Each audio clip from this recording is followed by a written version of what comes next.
mga kamuso. So, ngayon magluluto naman ako ng munggo, kahit hindi biyernes. Munggo na may buto-buto. Mag-isa na tayo ng luya. Lagyan ko ng luya kasi may buto-buto. Yung munggo ko, pinakuluan ko na siya. Kasabay ng buto-buto.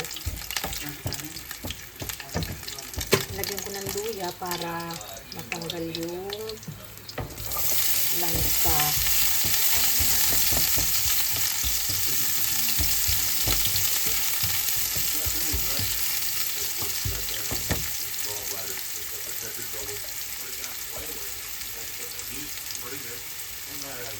Lagyan natin yung sibuyas, bawang.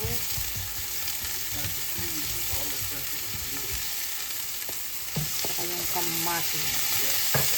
Naglagay ako ng kamatis. Minsan hindi ako naglalagay. Minsan naglalagay.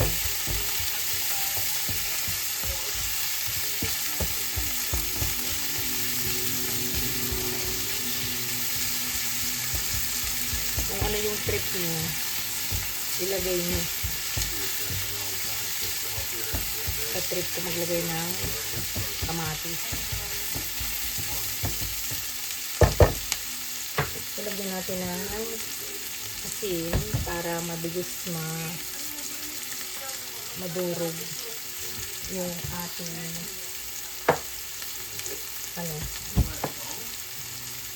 kamatis. So, ito yung pinakuluan kong munggo na muntik nang masunog dahil sa kakachismis kasi nga wala akong pasok. So ayan yung mga natin, ayan, yung mga buto-buto. Binili ko siyang sariwa sa sa Everest. So ayan, 4 na siya, malalaki. Kasi nga bumili ako ng 5 pala. Bumili ako ng pata ng baboy at saka bigas namin. So ayan mga kanguso ang ating buto-buto. Ay, nasunog na siya.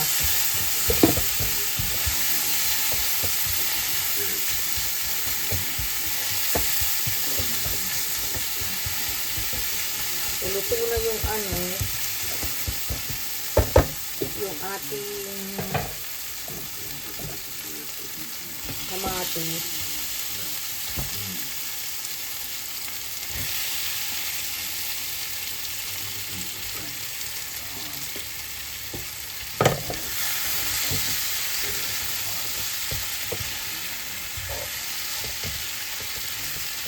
Kasi nga, iba talaga pagka sariwa yung lulutuin mo. Malayo-layo yung kasi yung Asian dito sa amin, yung Everest, doon pa sa Cheriton. So, ayan. Yung yung tawag doon, bago mo siya pagsama-samahin na pakuluan, yung baboy nyo o yung buto-buto, pakuluan nyo muna ng ilang minuto yung buto-buto, tapos hugasan, syempre. Kumbaga, inugasan ko na siya bago ko siya pakuluin. Tapos, pagka kumulo siya, hugasan nyo ulit. Malino na yung tubig. Ilagay nyo na yung isabayin nyo na silang pakuluan yung munggo at saka yung buto-buto. So, lagyan natin ng kespa. Yung patis ko dito, ganito. Thailand. Kasi walang patis na, siyempre mas masarap pa rin yung patis natin na Lawrence patis.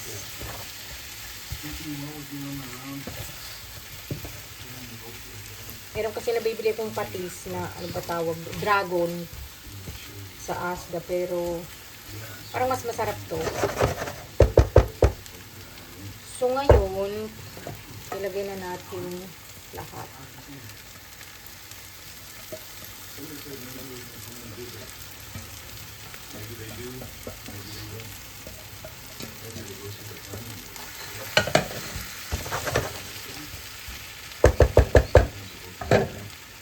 So lagyan natin ng bag 2. Kasi nga naubusan ng tubig.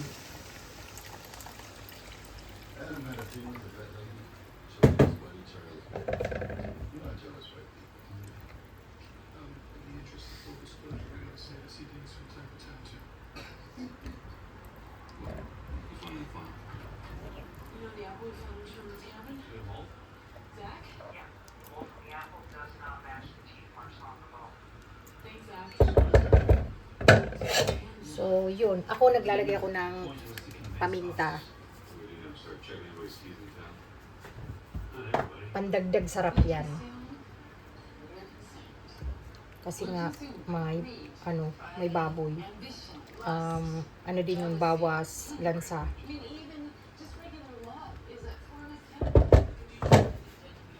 Tapos, meron akong, siyempre wala naman ang palaya ditong dahon.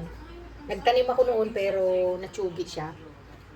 So yun, meron akong sili. So sili, dahon ng sili na lang ilalagay natin. So meron akong dahon ng sili.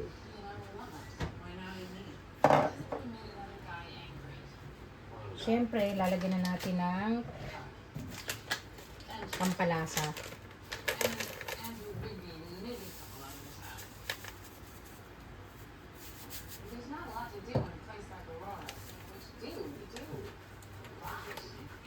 So, maglalagay ako ng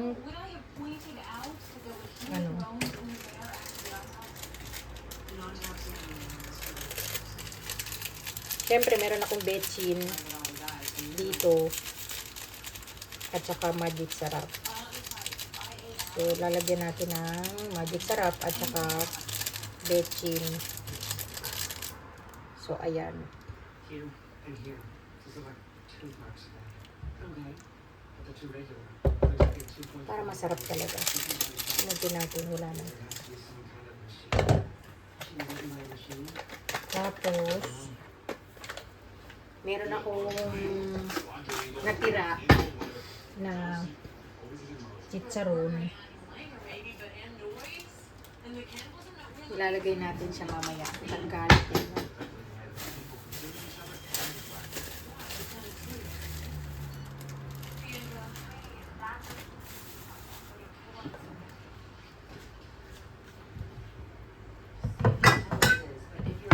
So, takpan muna natin.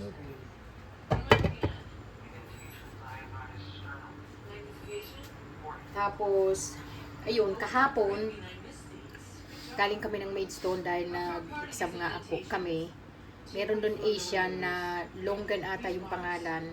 Sobrang laki ng supermarket na yun. Lahat ng klaseng Asian food, yung lahat ng Asian na na bulol. Lahat ng Asian na pagkain meron dun. Tapos nakabili ko ng mais.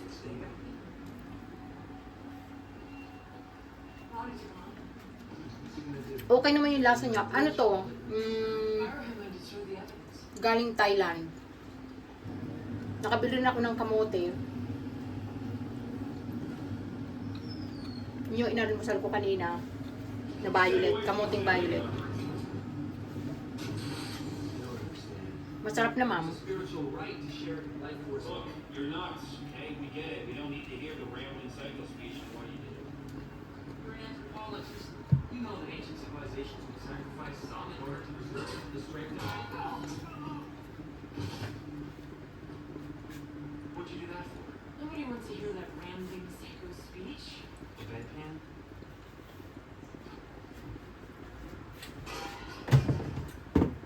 Why do we have to face her together? So? sa mga naghahanap ng ano, Like watching the clash of the morning Asian, mga pagkain, grocery. Doon sa Logan, basta ganun. Sa Maidstone. So the idea is Meron din ditong, isang oras yung biyahe din. Ano naman, sa Canterbury. Yung medyo malapit sa amin, yung Everest.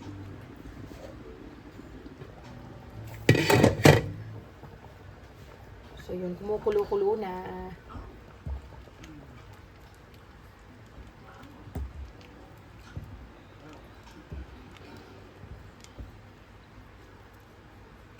Dinamihan ko na kasi, siyempre, balik na tayo bukas sa trabaho. So mga, ano ko to uulamin, mga siguro 3 araw. Ganun. Kasi nga wala nang oras magluto. Kaya ang niluluto, pag ako nagluluto, pang ano na, pang mga ilang araw na. Mga 2 araw, 3 araw, gano'n. So, tikman natin. Sarap! Ay, nako, ang sarap. Parang, pag ganito yung mga ulam ko na niluluto. Para lang ako nasa Pinas. Sobrang ano, saya.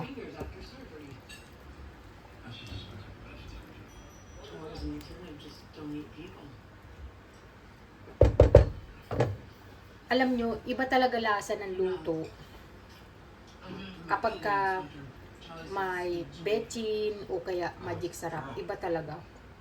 Kasi minsan nauubusan ako. Wala akong bechin, wala akong magic sarap. Hindi siya talaga hindi siya masarap. Alam nyo yun. Kaya, pag umuwi ako, talagang mga siguro isang katerba yung dadalhin kong bechin na yung maliliit lang. Kasi wala ditong maliliit eh. Ang lalaki, 1 kilo, kalahating kilo. So, pang mga 15 years, 20 years mong gagamitin. So, yun. Yun yung mga dapat nating hindi kinakalimutan pag umuwi. Bechin, magic sarap, cubes. Pero sa akin minsan di ko na masyadong bet yung cubes. So, yun. So, medyo matabang ng konti, pero lagyan natin ng kaya lang, maglagay ko pa sana ako ng konti lang kasi nilagay ko siya, magic sarap.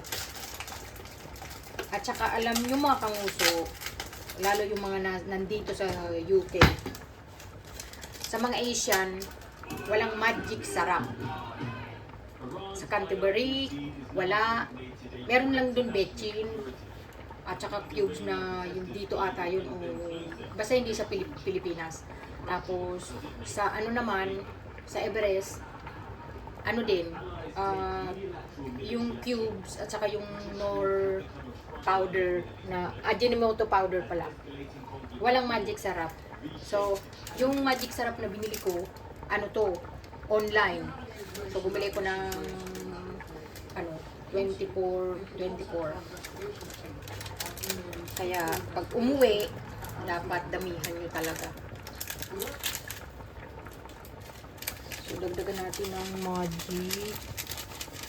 Kasi nga madami naman siya.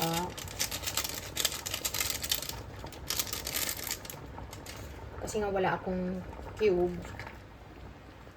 Pero hindi ko na nga bet yung cubes. Kasi maalat.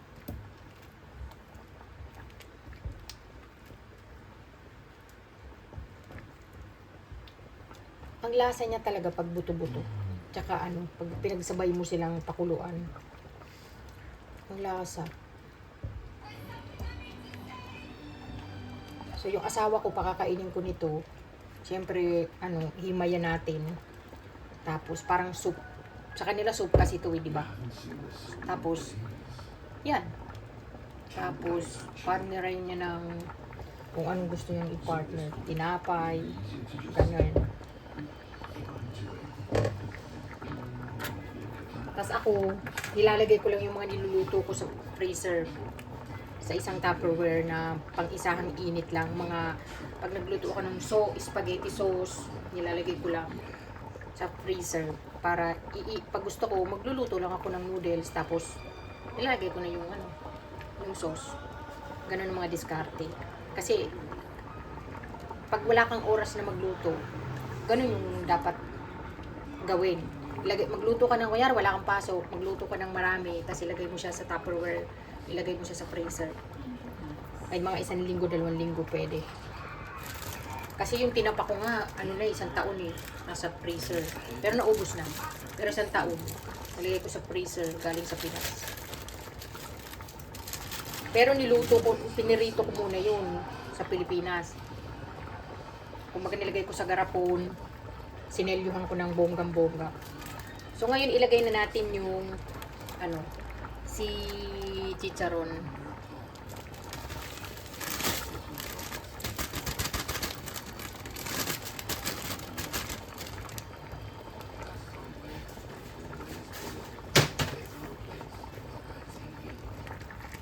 Sarap. So ayan, sa mga friends ko. Kaya lang wala akong friends. Yung friends ko dito sa UK malayo.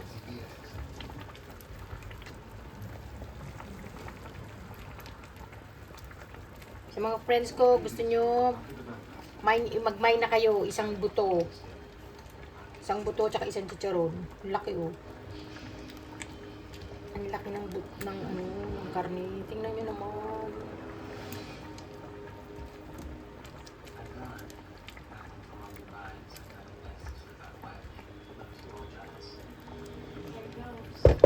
Tikman natin ulit.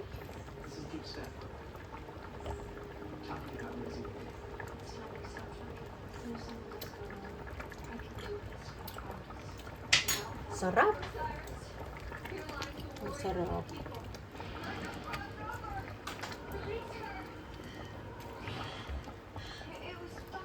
So ngayon nilagay na natin yung yung dahon ng sili.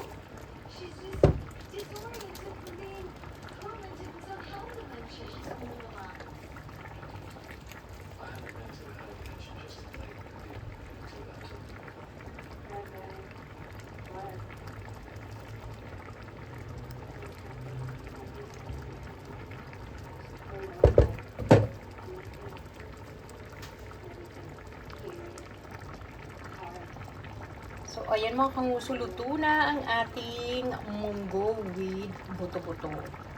Kain na na!